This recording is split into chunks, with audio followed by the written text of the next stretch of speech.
Bonjour à toutes, bonjour à tous et bienvenue dans l'école du futur. Au programme aujourd'hui, comprendre comment un globule blanc peut se transformer en cellule cancéreuse. Eh bien, c'est la thèse qui a permis à Léolia Bobin d'être repérée par la Fondation L'Oréal pour les femmes en sciences. C'est notre portrait Génération Talent à suivre. C'est mon talent à moi, c'est Jeanne Dreyfus. Jeanne, tu as évidemment une idée derrière la tech et tu vas nous proposer une chronique en réalité augmentée. Le festival d'ailleurs Palais Augmenté vient de mettre à l'honneur les œuvres d'artistes au Grand Palais éphémère à Paris. Absolument, on part à la découverte d'un art en réalité donc augmenté dans ce festival qui se déroulait au pied de la Tour Eiffel du 23 au 25 juin. Visite guidée tout à l'heure, gardez vos yeux et vos iPhones grands ouverts. On a hâte. Notre question du jour, relever les défis climatiques, c'est bien. Savoir en parler, c'est encore mieux. Pour combattre l'éco-anxiété, les étudiants font équipe avec les ONG et les entreprises quand les écoles de com se mettent au service du climat.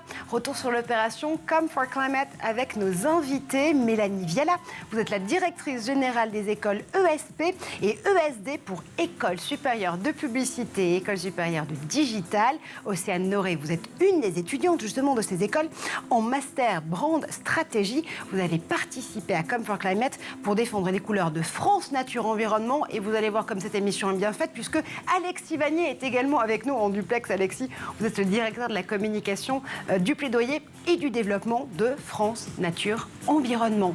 Bonjour à tous les trois. Bonjour. On va parler justement de ce challenge dans un instant, mais d'abord, focus.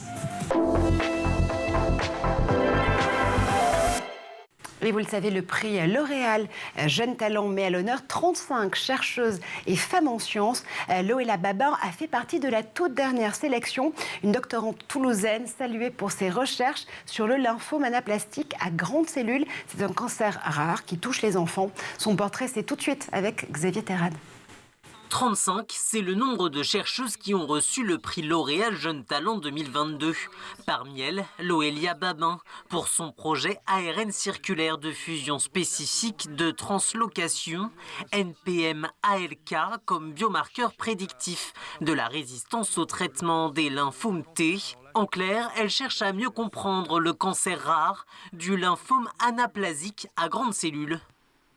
Donc oui, je fais de la recherche en cancérologie et en particulier, je m'intéresse à un cancer des globules blancs qui est principalement pédiatrique. Cependant, le problème, c'est qu'en cas de rechute, le pronostic est très mauvais. Et donc le but de mon projet, c'est d'essayer de comprendre un peu mieux pourquoi certains patients vont répondre au traitement et d'autres ne vont pas répondre au traitement et d'essayer de trouver des biomarqueurs. Donc les biomarqueurs, ça va être des molécules qu'on peut être capable de détecter chez les patients, notamment dans le sang des patients, pour pouvoir prédire éventuellement s'ils vont répondre ou non au traitement.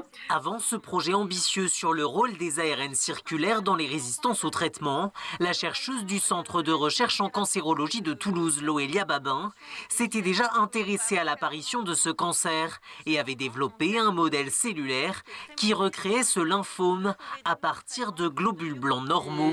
J'ai commencé mes études en master sur la cancérologie en général, pas spécialement pédiatrique, et c'est vrai que c'est un domaine qui m'intéressait énormément. Des cours que j'avais pu avoir en licence, c'était vraiment quelque chose qui m'intéressait. C'est un sujet extrêmement d'actualité, que ce soit chez l'enfant ou chez l'adulte. Dans tous les cas, on est tous touchés potentiellement par les cancers. Et donc après, j'ai eu l'opportunité de travailler sur un lymphome qui était pédiatrique quand j'ai commencé donc, ma thèse dans le laboratoire d'Erika Brunet, donc ce fameux lymphome anaplasique à grandes cellules. Particulièrement touchée par ce cancer des enfants, Léolia Bobin met aussi à profit son savoir-faire pour lutter contre d'autres cancers. Si après son post-doctorat, elle ne trouve pas de poste de recherche dans le public, la jeune femme n'exclut pas de se tourner vers le privé au sein d'entreprises pharmaceutiques pour développer des thérapies. Et voilà pour ces talents dans l'école du futur. On va parler d'autres talents. Et lesquels, s'il vous plaît? Des talents en publicité qui font mieux que mettre les mains dans le cambouis de la transition énergétique et environnementale, qui en parlent et qui le font savoir pour mobiliser l'engagement autour d'eux, des entreprises, des ONG, mais aussi du grand public. On en parle tout de suite. Com for Climate, c'est la première partie du talk. Et à nos côtés, Mélanie Viala, vous êtes la directrice générale des écoles ESP et ESD. Et c'est bien l'école supérieure de publicité qui a proposé il y a quelques jours ce grand challenge Com for Climate, auquel vous avez pris part, évidemment. Océane, vous êtes étudiante en Master Brand Stratégie pour l'ESP. Vous êtes sur votre fin, justement, d'année avant de soutenir votre grand oral. Oui. Ce sera à la rentrée prochaine, en septembre prochain. Alexis Vanier, vous êtes avec nous en duplex. Vous êtes directeur de la communication, du plaidoyer et du développement de France Nature Environnement. Vous avez participé donc à ce grand projet pédagogique ambitieux. Je crois que vous avez mobilisé plus de 1200 futurs professionnels de la communication, évidemment, qui viennent d'agences, qui se sont aussi réunis en mini-agences fictives pour se mettre au service de la transition écologique. 10 jours de compétition, ça a été long? C'était très intense et c'est passé très très vite. C'est passé très vite. C'est passé très vite parce que l'idée c'était de répondre avant tout à des problématiques RSE portées à la fois par France Nature Environnement mais aussi par Veolia, Anti-Gaspi, France Énergie Éolienne, le label Emmaüs pour ne citer que. L'idée c'était à la fois de pouvoir répondre aux défis de ces ONG et entreprises-là, Mélanie, mais aussi d'avoir finalement un brief imposé mais aussi un brief libre, un peu comme des épreuves de patinage artistique. Activisme, spot publicitaire ou format libre? Je l'ai bien dit? Absolument, vous l'avez bien dit. Le format libre consistait à avoir une espèce d'introspection sur le secteur de la communication lui-même, dont on sait qu'il porte sa part de responsabilité, on ne peut pas le nier, dans malheureusement cette catastrophe climatique qui arrive vers nous, mais qui a aussi une grande responsabilité et qui fait partie de la solution. Et c'était l'objectif du format libre, c'était justement de réfléchir à cette prise de conscience du poids de la communication. Et des solutions, vous en avez apporté, Océane, avec les autres étudiants et étudiantes. 120 candidatures reçues, 12 livrables vidéo, tous plus innovants et percutants les uns que les autres. Un jury d'experts composé d'annonceurs et d'experts aussi de la communication s'est réuni pour trancher. Vous avez justement, je disais tout à l'heure, travaillé sur un projet pour France Nature Environnement. Le projet n'a pas gagné, mais il a été shortlisté. Voilà ce que ça donne.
Et voilà pour le projet Océane que vous avez défendu avec votre équipe.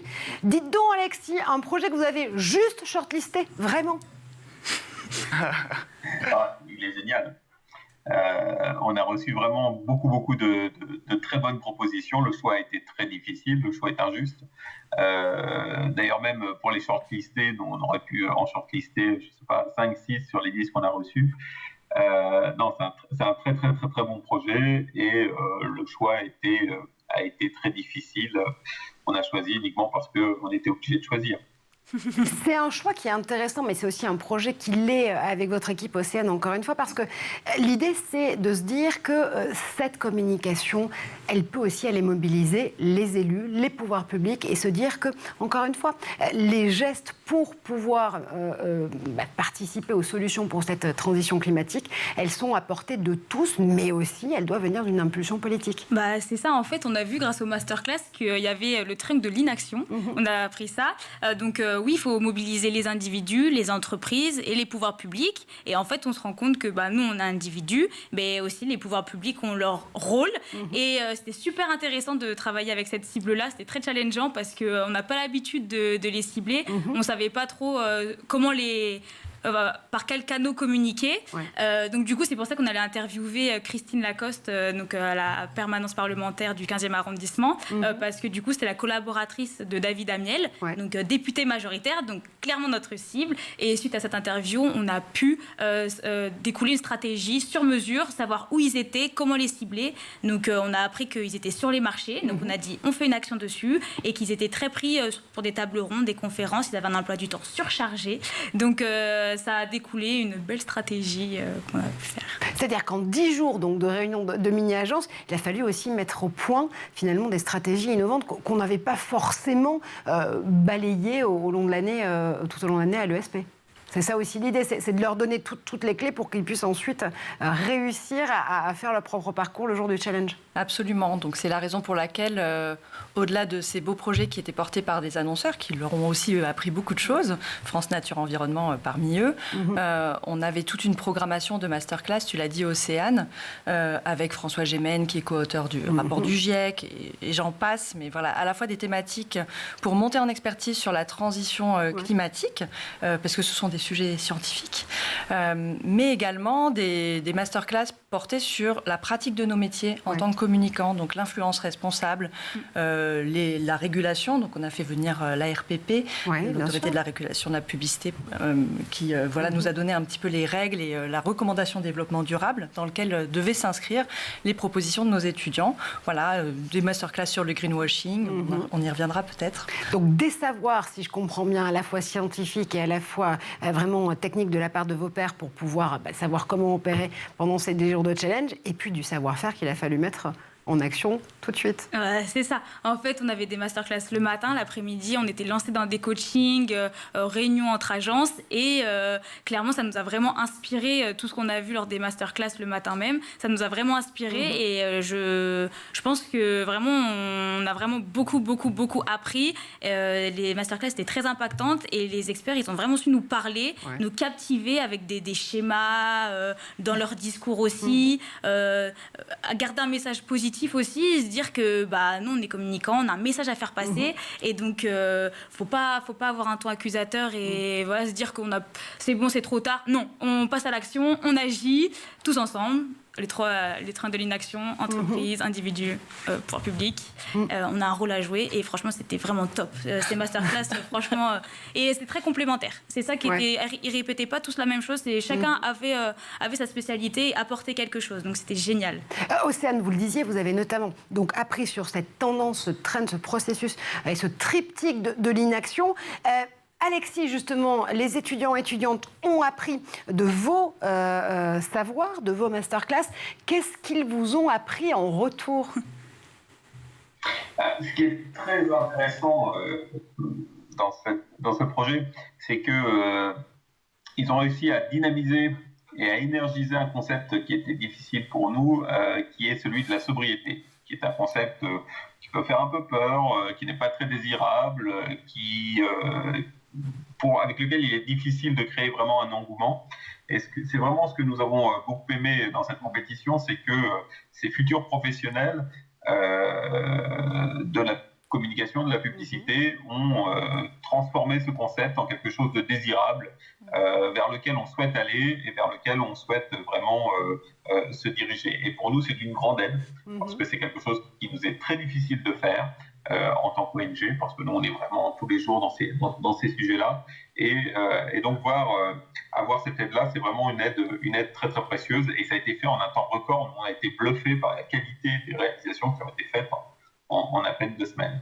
Mais si je ne me trompe pas, je parle quand même au directeur de la communication, du plaidoyer et du développement de France Nature Environnement. Donc la com, vous savez quand même un petit peu la manager. Vous travaillez déjà, j'imagine, pour certaines campagnes avec des agences à l'année.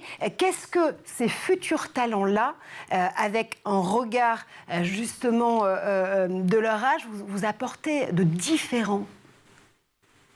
Alors, je pense que cette génération-là, c'est une génération qui est la plus consciente. on est arrivé à un point d'information du public qui fait qu'aujourd'hui, je pense que cette génération-là, elle sait qu'elle va vivre des bouleversements absolument gigantesques. Elle sait aussi, cette génération-là, qu'elle est à un moment de choix. Que toutes les actions qu'on prend aujourd'hui vont déterminer le futur, déterminent le futur que cette génération vivra dans sa vie d'homme et de femme. Et donc, je pense que ce niveau de conscience et cette éco-anxiété qui est d'abord et avant tout de la lucidité, ce qui est fantastique, c'est qu'ils savent utiliser cette éco-anxiété pour la transformer en énergie, pour la transformer en volonté, en urgence d'agir. Et ça, c'est quand même quelque chose de très, très bien et de très encourageant de voir que cette nouvelle génération de communicants, de publicitaires, a ce niveau de conscience et cette volonté d'agir et d'être dans l'action et d'être dans la transformation. Et je vous vois, Océane, dire oui, justement, au propos d'Alexis. Vous avez pu réussir à faire de l'éco-anxiété inversée, à réussir à le transformer justement en moteur, en driver d'engagement? Franchement, on a essayé. On sait très bien que on ne pourra pas revenir en arrière, mais comme j'ai dit, on peut agir et du coup proposer plein d'astuces.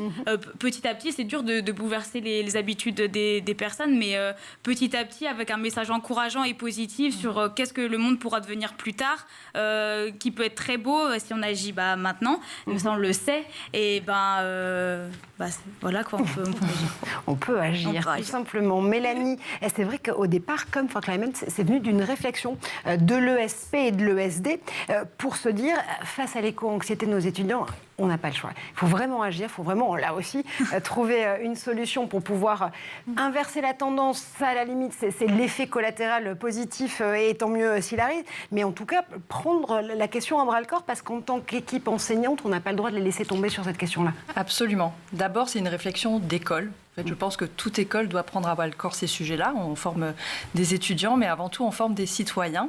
Et il nous semble important non seulement de les armer, parce que c'est une vraie bataille qu'on va avoir à mener tous ensemble. Et puis, en tant qu'école de communication a fortiori, on se dit que là, on n'a vraiment pas le choix et qu'on a une vraie opportunité.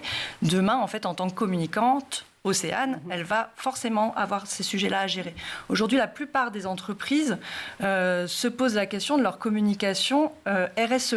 Voilà, donc ce n'est pas un sujet qu'on peut ignorer, d'une part, mais d'autre part, il nous semble qu'en tant que communicant, encore une fois, on est dans la solution. Océane, tu l'as très bien dit, en fait, vous êtes les fabricants des nouveaux récits, des nouveaux imaginaires, et on va avoir vraiment besoin de ces nouveaux imaginaires, quelque part, pour rendre désirable un monde plus sobre. 85% des étudiants et des étudiantes se disent inquiets face à l'avenir. L'éco-anxiété, c'est à la fois une question de climat, oui, mais aussi tout simplement de futur. Est-ce que les équipes pédagogiques aujourd'hui, ESP, ESD, tout confondu, réussissent à intégrer ces questions dans le parcours pédagogique, au-delà même d'une opération et d'un challenge première édition comme celui de Come for Climate? Alors, j'ai même envie de dire que c'est d'abord le cas, c'est-à-dire qu'on a commencé par travailler en profondeur sur la révision de nos programmes pédagogiques, et ce n'est pas simple. Voilà, donc la première chose, c'est déjà, en effet, d'avoir un socle de connaissances techniques, parce qu'on ne s'improvise pas expert communication RSE.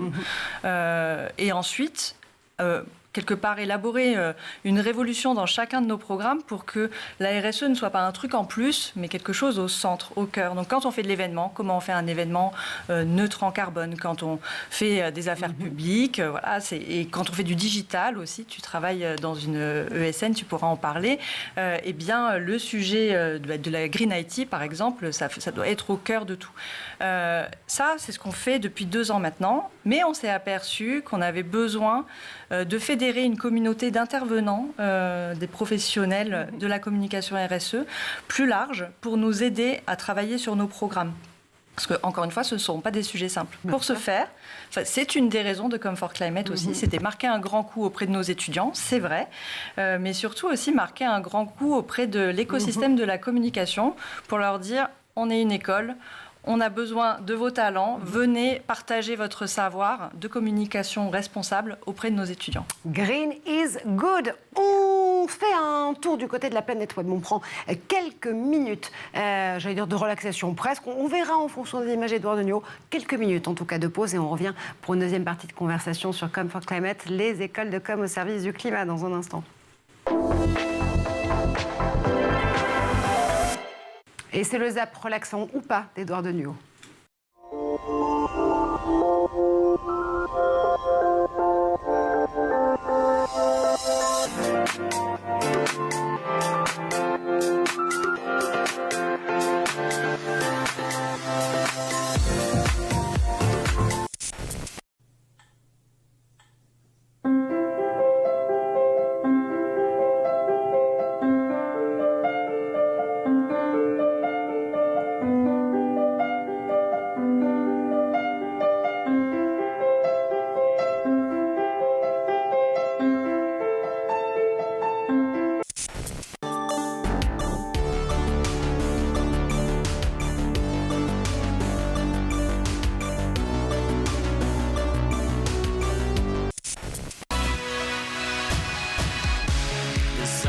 So brightly up in the summer sky, I shouted at the mountain.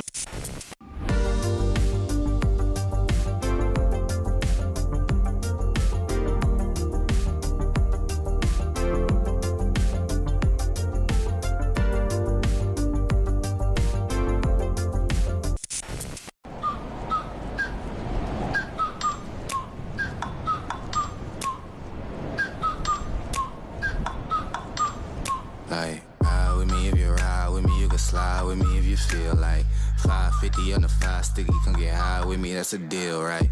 Ride with me if you ride with me, you can slide with me if you feel like 550 on the 5 sticky, come get high with me, that's a deal, right?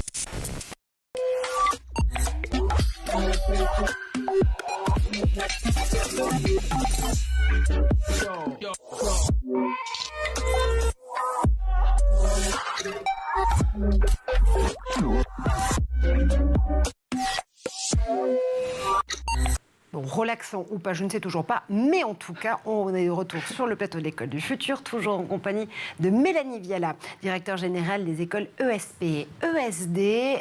Océane Noré, vous êtes étudiante en Master Brand Strategy pour l'ESP en l'occurrence, et Alexis Vanier en duplex avec nous, directeur de la communication, du plaidoyer et du développement de France Nature Environnement. On va continuer justement à parler avec vous trois de ce projet qui est plus qu'un projet, qui est devenu un véritable événement, Com for Climate, quand les écoles de com mettent leur savoir-faire au service de l'environnement et de la lutte contre le changement climatique. Mais d'abord, avant ça, messieurs, dames, Jeanne Dreyfus a une idée derrière la tech. Et Jeanne, chronique en réalité augmentée avec toi. Aujourd'hui, tu nous emmènes au Grand Palais Augmenté, qui a changé de nom. C'est le Grand Palais éphémère, en l'occurrence à Paris. Il a changé de nom parce que justement, il mettait à l'honneur fin juin une 3e édition de son festival dédié à ces réalités de plusieurs niveaux. Absolument. Et les artistes, ils ont mis un peu de temps avant de sauter dans ce train de la réalité augmentée, alors que ça fait 28 ans que sortait l'un des premiers visiocasques grand public, conçu par Nintendo, qui s'appelait Virtual Boy, près de 60 ans, qu'on y travaillait à cette réalité augmentée pour l'aérospatiale ou pour l'armée. Et ce festival augmenté, Palais Augmenté, dédié à l'art, eh bien, il souffle à peine sa 3e bougie. Du coup, il rattrape un peu tout le temps perdu, en mettant un peu de tout. On regarde la bande-annonce. Allez.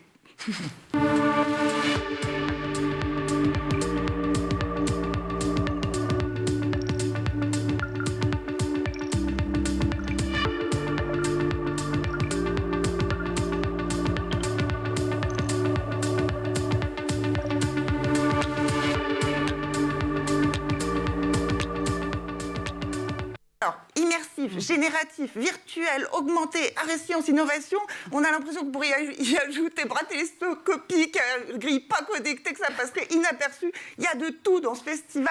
Et donc, face à cette effervescence, moi, j'ai voulu, tu me connais Marjorie, mettre un petit peu d'ordre et puis comprendre en fait ce que sont les caractéristiques que cet art en réalité augmenté. Mais oui, mettons un petit peu de l'ordre. Du coup, ça a commencé par où? Eh bien, j'ai d'abord suivi l'attention que les commissaires ont portée au cœur de cette manifestation, au concept de la beauté, ces manifestations. Alors vous me direz, pas très original pour un lieu d'art, mais sait-on jamais. Sait-on jamais, parce qu'il s'agit de beauté cosmétique. Et c'est en fait assez intéressant. Pourquoi? Quand on pense en fait, notamment à travers les réseaux, à travers toutes nos prothèses technologiques, eh bien, aux changements qui s'opèrent à travers notre rapport à notre propre corps. Et c'est en tout cas la question que posent certains artistes, notamment 2 artistes. D'abord, le berlinois Sam Madou. Lui, il nous fait rentrer en fait dans une tente géante. Et à l'intérieur, c'est une sorte de hammam croisé avec une cathédrale 3.0.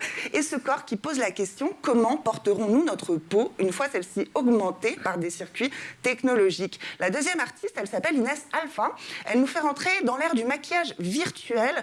On la connaissait parce qu'elle avait travaillé avec la musicienne Charlie XCX ou la mannequin et activiste Monroe Bergdorf. Au Grand Palais, moi, je suis rentrée dans la salle CGI Make-up parce que pour savoir si elle accomplissait vraiment sa volonté de l'artiste, que le maquillage révèle plus la personnalité de celui qui est maquillé, plus qu'il ne la cache. Je vous laisse juger donc, de ce que vous avez vu. C'est donc, en fait, ce qui la fascine dans cette réalité augmentée, elle, c'est de créer des choses impossibles dans la vie, c'est-à-dire elle crée des matières qui n'existent pas, elle crée des couleurs issues des fonds marins, elle crée des relations à la gravité qui sont quasiment extraterrestres.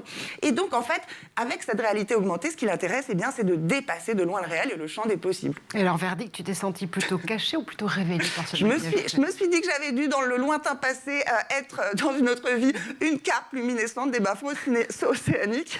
Il y a pas de doute. Très bien taillée, la carpe luminescente. C'est voilà. Magnifique. Et c'est pas la seule révélation que j'ai eue dans ce festival, parce que quand on continue la visite, on peut tomber sur d'autres webtopies, comme les appellent les artistes.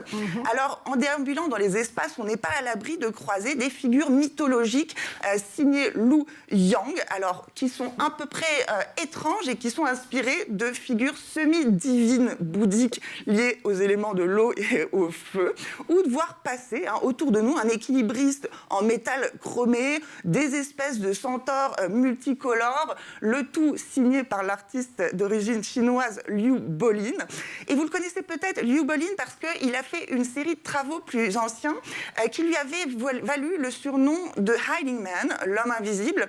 En fait, lui et ses collaborateurs se cachaient en trompe-l'œil dans des paysages pour parler de l'invisibilisation des individus en Chine. Et alors, cette œuvre avec ses centaures chromés en réalité augmentée qu'on pouvait voir au Grand Palais éphémère, il l'a pensée pendant le Covid. Et justement, elle aussi, elle jouait avec cette invisibilisation quand elle n'était pas activée, un peu comme nous, quand pendant le confinement, eh bien, sans connexion Zoom ou sans Internet, on devenait complètement invisible au monde. C'est l'hybridité du moment, que veux-tu. Est-ce que justement ces technologies-là, elles nous permettent de trouver une application dans le monde réel? Alors oui, tout à fait, c'est absolument, et notamment parce que l'AR, en fait, c'est un mélange entre un traitement de l'information qui est d'ordre cognitif, et puis aussi une perception, une possibilité d'agir qui est d'ordre sensorimotrice. Alors, il y a une des œuvres qui s'attache, par exemple, à ce qu'on appelle la mémoire musculaire. Cette œuvre, elle s'appelle Fight Back, et elle est signée Céline Tricard, coproduite par France TV. Le principe, c'est en fait apprendre les bases de l'autodéfense en combattant des étoiles, le tout sur fond d'histoires de femmes combattantes oubliées, racontées par des actrices engagées comme Adèle Haenel ou Camélia Jordana. À l'origine, Céline Tricard, en fait, elle avait rencontré les Sun Ladies, donc là on voit les mouvements qu'on peut faire. Elle avait rencontré donc des Sun Ladies, en fait c'était des combattantes yézidis qui ont affronté Daesh en Irak, et donc ce qu'elle voulait vraiment, Céline Tricard, avec cette réalité augmentée, c'était, et grâce au fait de combattre des motifs abstraits qui empêchaient un peu toute forme d'inhibition, eh bien qu'on puisse être à même, dans le réel, de s'auto-défendre. Inception de réalité. Donc, je récapitule, on avait du maquillage virtuel avec des carpes luminescentes, on avait de l'autodéfense virtuelle avec ce très beau projet inspiré des Sun Ladies Yazidi, des spiritualités bouddhistes et Liu Bolin. Il y a un petit peu de tout dans ce festival. Il y a absolument, mais alors tout. Il y a des expos, il y a des stands plutôt business, il y a France TV, il y a EDF, il y a des stands d'école. Donc bon, vraiment, on a à boire et à manger. Et donc je finirai quand même avec justement ce stand d'une école qui s'appelle l'École cantonale d'art de Lausanne, notamment pour continuer sur la spiritualité et parce qu'il y avait un triptyque religieux à propos du péché originel oui, mais pas n'importe quel triptyque, vu que ces panneaux... J'ai cru que tu allais dire n'importe quel péché. Donc, le péché, voilà. Pas n'importe quel panneau, vu que c'était 3 iPhones géants, avec dessus les échanges WhatsApp entre Ève, Dieu et le serpent, et ça part en vanne du serpent adressé à Dieu le Père, ça part en Dieu qui a changé de 06, le serpent qui chip, qui arrête pas de chipper façon... Bref, d'abord, je me suis dit, OK, mais c'est un peu de la triche, parce qu'en fait, c'est pas de la réalité augmentée. Mais néanmoins, ensuite, j'ai compris qu'il s'agissait peut-être d'un message subliminal. Et en fait, je me suis dit, s'il y a bien un gars qui a inventé l'AR, avec ses mondes virtuels, qui s'infiltrent dans le réel, avec les joueurs fidèles, qui évoluent selon un gameplay millimétré dans des cathédrales qui sont des matérialisations d'un idéal, eh bien, c'est God himself, of course, inventeur de l'AR avant tout le monde, le 8e jour. Bref, en tout cas, on attend avec impatience la prochaine édition pour voir s'ils sauront peut-être faire un petit peu d'ordre parmi toute la richesse de propositions et si la spiritualité sera toujours au rendez-vous. T'as récupéré le 06 de Dieu ou pas? Je l'ai dans ma poche. Je vais envoyer un message tout à l'heure. Dieu est une femme, je vous l'ai toujours dit. Merci. Dis donc, Jeanne, c'est absolument incroyable. La réalité augmentée, évidemment, la réalité virtuelle, les réalités mixtes, c'est des réalités avec lesquelles on joue beaucoup, notamment dans la publicité aujourd'hui et dans le digital, bien évidemment. C'est des matières, des outils qui vous inspirent, Océane, pour pouvoir créer? Je trouve ça super intéressant. On a vu avec les images qu'en fait, on peut créer beaucoup de choses avec le monde virtuel. Et c'est super inspirant. Et oui, je pense que le futur, c'est dans le digital, de toute façon aussi. C'est un terrain de jeu aujourd'hui, à la fois pour les agences, aussi pour les écoles que vous représentez, Mélanie. Est-ce que c'est quand même une réalité aujourd'hui dans la tête des audiences, des consommateurs, celles et ceux en fait, pour lesquels on crée justement ces mobilisations, ces campagnes et cet engagement? Oui, alors effectivement, la réalité augmentée et les différentes réalités virtuelles, c'est un vrai terrain de jeu pour notre école, l'ESP. D'ailleurs, on travaille beaucoup avec l'École supérieure du digital en cela. L'année dernière, on a fait par exemple une exposition pour les 100 ans l'anniversaire de la mort de Molière, qui a été exposée sur les murs de l'Hôtel de Ville à Paris. Et c'était une exposition en réalité augmentée. Donc, comment on fait de la médiation culturelle, comment on fait de la communication en utilisant des QR codes pour augmenter les contenus et puis quelque part immerger le spectateur, le consommateur. Voilà. Donc clairement, aujourd'hui, les consommateurs sont quand même plutôt familiers avec ces nouvelles réalités et puis en sont très friands. Donc c'est vraiment un dispositif et un levier qui est de plus en plus enseigné dans nos écoles parce que ça fait vraiment partie de l'arsenal d'un bon communicant. Alors justement, comment augmenter l'engagement de la bataille contre le changement climatique? Comment donner à voir dans toute sa réalité ces challenges? On continue à le faire avec Come for Climate. C'est justement l'initiative auquel vous avez participé il y a quelques jours, Océane, sous l'égide de Mélanie, et évidemment pour soutenir les projets de France Nature Environnement d'Alexis. C'est le talk, deuxième partie. Mélanie Viala, Océane Noré et Alexis Vanier sont à mes côtés aujourd'hui. Jeanne Dreyfus aussi, pour pouvoir justement revenir sur la façon dont les écoles de communication s'emparent de la lutte contre le changement climatique. On le disait tout à l'heure, c'est un challenge qui vous a énormément mobilisé tous les trois il y a quelques jours, à la fin du mois de juin. C'est aussi devenu une véritable logique, notamment dans une optique de lutte contre l'éco-anxiété de vos étudiants et de vos étudiantes, de réintégrer ces questions centrales de RSE dans le cursus de vos écoles, pour l'école supérieure de la publicité et aussi l'école supérieure du digital.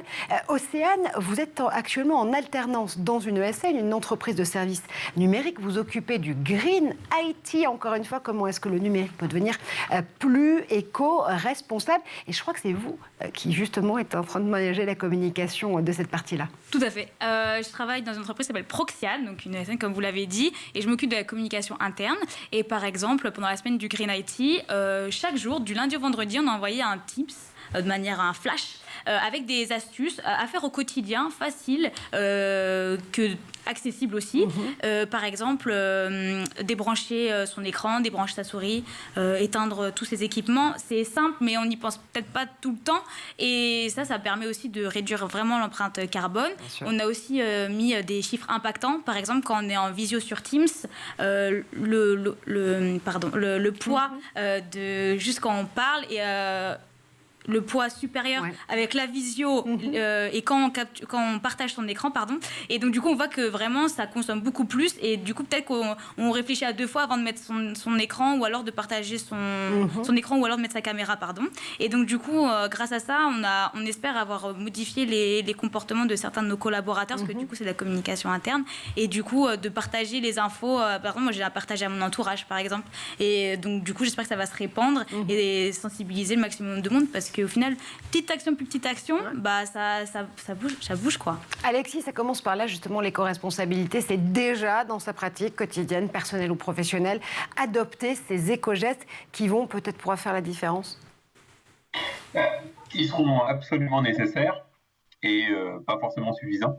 Mais c'est ce qui a été dit tout à l'heure, il y a différents niveaux d'engagement. Il y a d'abord, ça commence par le niveau personnel, et puis il y a le niveau collectif, qu'il s'agisse d'entreprises, qu'il s'agisse d'associations, d'ONG, et puis il y a le niveau politique. Et donc c'est notamment dans le chemin que chacun peut faire vers un futur plus désirable et plus durable. Et bien souvent, ce chemin passe par ces 3 étapes. D'abord, un engagement personnel, les petits gestes que je peux faire, essayer de mesurer. Il y a des outils de mesure de son empreinte carbone qui sont très bien faits, qui permettent de déterminer aussi quels sont les domaines dans lesquels il y a des marges de progrès facilement atteignables et avec un impact plus fort. Et donc, comme ça, on peut mesurer ces progrès, c'est assez intéressant. Mais aussi, après, rapidement, on passe à un échelon plus collectif dans son entreprise, dans son environnement professionnel, dans les ONG. Et puis, après, il se pose évidemment les questions structurelles qui, là, se règlent au niveau politique. Ouais, le changement, il n'est jamais aussi efficace que quand il est mesurable. En effet, Alexis, ça veut dire, suivez mon regard, que si, évidemment, ces gestes du quotidien sont importants, cette mesurabilité aussi de nos changements permet aussi d'y voir plus clair. Il y a quand même un phénomène à éviter, le greenwashing ou l'impact washing, comme on pourrait aujourd'hui appeler évidemment cet éco-blanchiment. C'est un travers qu'on a beaucoup reproché au monde de la publicité et de la communication. Mélanie, comment est-ce qu'on arrive à limiter la casse en matière de campagne aujourd'hui et d'engagement? Évidemment, j'imagine que c'est un travers qui est à l'esprit à la fois des étudiants, des étudiantes, mais aussi des enseignants, des enseignantes de l'ESP notamment. Le greenwashing, c'est non, mais comment est-ce qu'on l'évite pour de vrai? Alors, il y a plusieurs guides et il y a beaucoup de littérature autour de ce sujet. D'ailleurs, certains de nos intervenants et enseignants sont eux-mêmes les auteurs d'ouvrages sur la question.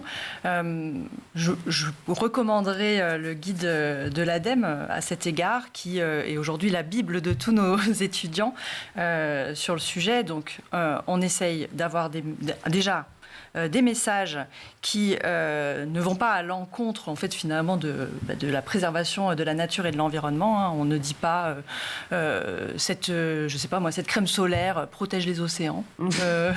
La crème solaire protège assez mal l'océan, elle se répand. Des faux messages, des mauvaises images aussi, des mauvais logos. On peut parfois, certains mettent des logos, c'est bio par exemple, donc ils mettent un petit logo bio qui ne veut rien dire, donc ça c'est littéralement trompeur. En fait, on ne montre pas de récits, d'imaginaires, d'images quelque part qui viennent favoriser ou en tout cas encourager le gaspillage, des mauvais comportements contre la nature et l'environnement. Il faut aussi apporter des preuves. Donc ça, c'est aussi quelque chose qui est demandé aujourd'hui aux communicants. Hein. Quand on a une allégation verte, eh bien, encore faut-il la prouver, renvoyer vers son site web avec une littérature et des preuves sur la question. Et aussi avoir un message proportionné. Voilà, on échangeait à l'instant avec Océane sur une campagne d'un annonceur dont on taira le nom, mais qui dit 2/3 de nos livraisons sont sans émissions carbone. Bon, dans les faits, 2/3 des émissions sur le dernier kilomètre de la livraison et non pas depuis le point de production jusqu'à la livraison. La petite astérisque en bas de la page, qui n'existait pas. Donc ça, c'est quelque chose en tout cas qui, en effet, aujourd'hui est une règle pour nos étudiants. La RPP, d'ailleurs, figure et fait partie du board de l'ESP, donc ils sont aussi, ils ont un rôle de vigilance pour nous et tous nos étudiants doivent être formés à ces sujets et ça, c'est inconditionnel. Et d'ailleurs, les consommateurs n'hésiteront pas, selon la dernière étude de Good Invest, qui est une société en cabinet de conseil en investissement, 75% des consommateurs et des consommatrices se disent méfiants face aux promesses écologiques des entreprises. 25% d'entre eux voient le greenwashing comme un engagement opportuniste pour générer du profit. Drop the mic. Donc il faut vraiment faire attention quand on est à la fois futur talent de la communication, à ne pas trahir non plus ce contrat de confiance finalement qu'on a tissé avec son audience. Bah oui, c'est vrai. Et puis il faut être créatif, innovant et puis faire passer le bon message et pas mentir, pas vouloir trop en faire. France Nature Environnement, Alexis, me rappelle aussi à l'ordre assez souvent les entreprises et les annonceurs qui tomberaient dans ce travers du côté sombre de la force du greenwashing. Alors effectivement, nous avons des discussions, notamment avec les publicitaires, et vraiment on salue cette initiative de l'ESP parce que ce travail sur la communication durable, environnementale, est intéressant parce que parmi les annonceurs, justement, il y avait des ONG. Il y avait aussi des travaux qui ont été faits sur les questions d'activisme. Donc on était vraiment dans une démarche qui était très différente du greenwashing. On était vraiment dans une compréhension profonde des sujets, et ça, c'est très bien. Et comme vous l'avez dit, effectivement, les ONG, que ce soit France Nature Environnement ou bien d'autres, nous jouons ce rôle de vigie de la publicité et de combattant le greenwashing. Et l'objectif est vraiment de faire en sorte que le risque en cas de greenwashing soit beaucoup plus élevé que les bénéfices attendus par l'entreprise pour que on combatte ce phénomène et qu'on aille vraiment vers quelque chose de beaucoup plus sain et pour tout le monde. Et merci d'être cette vigie pour nous, Alexis. Mélanie, l'ESP et l'ESD aussi, en l'occurrence, qui font partie du même groupe, c'est aussi une occasion formidable pour pouvoir former les communicants et les communicantes de demain, mais aussi les citoyens et les citoyennes qui vont pouvoir porter, s'engager sur ces sujets, défendre ces valeurs. Sur l'exemple du greenwashing et de l'impact washing, par exemple, on le sait, ça fait du tort, oui, aux produits et aux annonceurs, mais ça fait du tort aux entreprises elles-mêmes, parce que souvent les consommateurs et consommatrices sont aussi collaborateurs et collaboratrices de ces entreprises. Océane, vous le disiez, vous avez rejoint les équipes de communication interne pour votre alternance dans une OSN. On peut être amené à être ambassadeur et ambassadrice de son entreprise. Comment être consommateur et consommatrice? Aujourd'hui, il y a cette véritable confusion, fusion même de nos vies professionnelles et personnelles qui fait qu'il faut que les entreprises soient fidèles à leurs valeurs. Et vous êtes là pour le leur rappeler. C'est ça. On est les jeunes adultes, les futurs ambassadeurs. Non, je rigole.